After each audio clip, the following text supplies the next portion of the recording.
야고보서 1장 5절입니다. 다 같이 봉독하겠습니다. 너희 중에 누구든지 지혜가 부족하거든 모든 사람에게 후히 주시고 꾸짖지 아니하시는 하나님께 구하라. 그리하면 주시리라. 아멘. 지혜가 부족하다고 생각하는 분 있나요? 나는 지혜가 부족해. 그렇게 생각하는 분 있나요? 지식이 부족하다라는 것은 우리가 부분적으로 이야기할 수 있죠. 예컨대 저는 신학을 공부했고 다른 부분을 모르니까 잘 모릅니다 라고 말할 수 있죠. 사실은 제가 공부한 신학도 난 다 모릅니다. 우리는 그런 고백은 하는데 별로 어려움이 없어요. 내 지혜가 부족하다, 이 말은 고백하기가 참 어렵죠. 누구든지 지혜가 부족하거든 이라는 말은 어떤 말입니까? 그래서 자기 자신이 정말 부족하다는 걸 아는 사람, 겸손한 사람이 있죠. 근데 많은 사람들이 자기가 지혜롭다고 생각하면서 문제가 되기 시작해요. 사실은 성서에서 여러 번 이 문제를 다루고 있어요. 지혜가 있다고 생각하니까, 부족하지 않다고 생각하니까 어떤 일들이 일어납니까? 자기 주장이 강해지죠.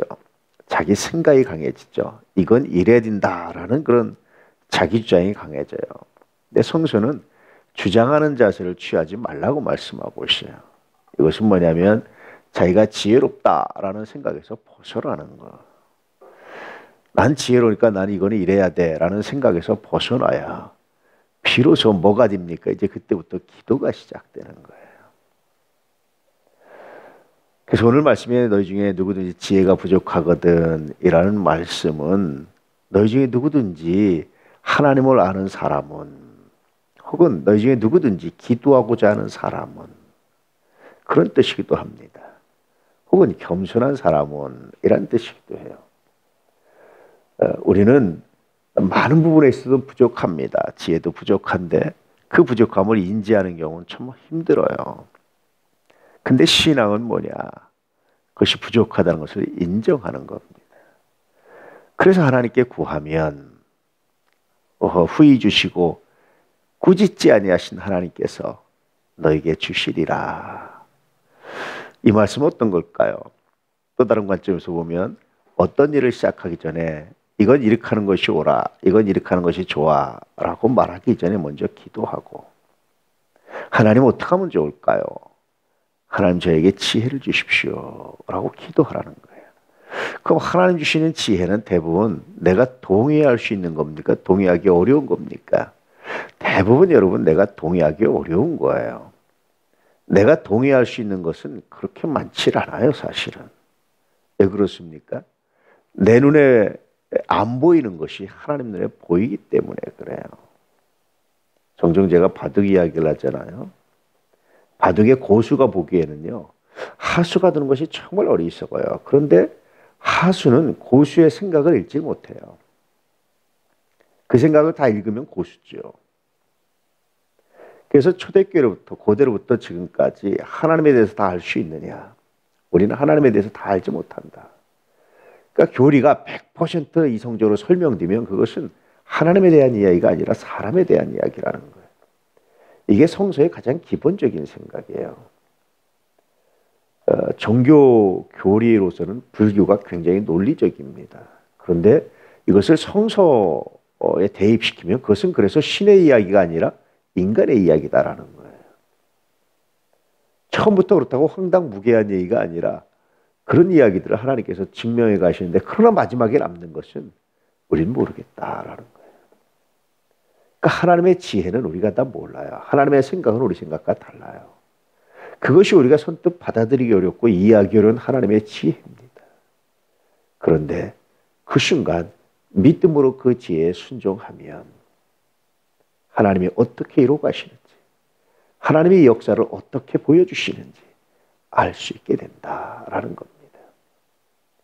이게 성서가 말하는, 특별히 오늘 말씀이 말하는 하나님께 구한 지혜의 결과입니다.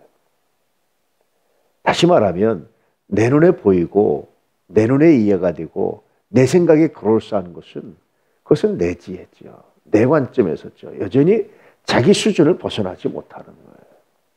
그것만 가지고는 삶의 변화가 일어날 수 없어요. 제가요, 한 가지 공통점을 봐요. 그렇게 자기 지혜의 우수성을 믿고 사는 사람이 성공적인 삶을 사는 것 별로 못 봤어요. 제대로 된 삶을 사는 거 별로 못 봤어요. 왜냐하면 여전히 자기 수준을 못 버리기 때문에 그런 거예요. 정말 지혜로우면 달라진다니까요. 돈도 벌어야 되는 거고요. 정말 지혜로우면 권력도 돼요. 정말 지혜로우면요, 달라야 되는 거예요. 그렇지 않으면서 지혜로운 척하는 것은 그건 정말 자기를 속이는 겁니다. 종종 제가 인용하지만 탈레스라는 서구 철학의 아버지 뭐 이렇게 불리는 사람이 있어요. 사람들이 막 욕을 했습니다. 야, 철학이 무슨 의미가 있느냐?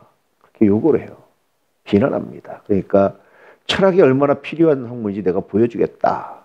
그래서 이분이 사업을 해요. 오늘날로 말하면. 자기가 철학적 관점에서 관찰해 보니까 내년에는 올리브유가 풍년이 될 것 같다라는 생각을 해요. 그래서 올리브유 기름 짜는 기계를 그 전에 다 임대합니다. 돈을 주고. 그리고 진짜 풍년이 되니까 그 올리브유 짜는 기계를 독점했잖아요. 짜가지고 비싸게 팔아요. 그리고 사람들한테 봐라. 철학이 이렇게 유용한 학문이다. 그리고 이제 다시 철학을 했다라는 이야기가 있어요. 지혜는요, 정말 지혜로우면 탁월한 겁니다. 정말 지혜로우면 학벌과 관계없이 굉장한 능력이 생겨요. 근데 그렇지 않으면서 지혜롭다고 우기는 것은 자기 자신을 속이는 거에 불과하다라는 겁니다. 여전히 우리는 지혜롭지 못하죠. 오늘 하나님께 지혜를 구할 수 있는 겸손함이 우리 가운데 있기를 원합니다. 자기 주장을 내려놓을 수 있는 이 지혜가 우리 가운데 있기를 원합니다. 하나님 주신 지혜가 내 생각과 다르다 할지라도 그 말씀을 믿고 순종하는 거룩한 역사가 있기를 소망합니다. 그래서 내일 말씀은 의심하지 말고 구하라는 거예요. 오늘 이 거룩한 지혜로 하나님께 구하고 하나님께 받은 이 거룩한 지혜로 오늘도 믿음의 역사를 이어갈 수 있는 하나님의 사람들 되시기를 주의 이름으로 축복합니다. 할렐루야.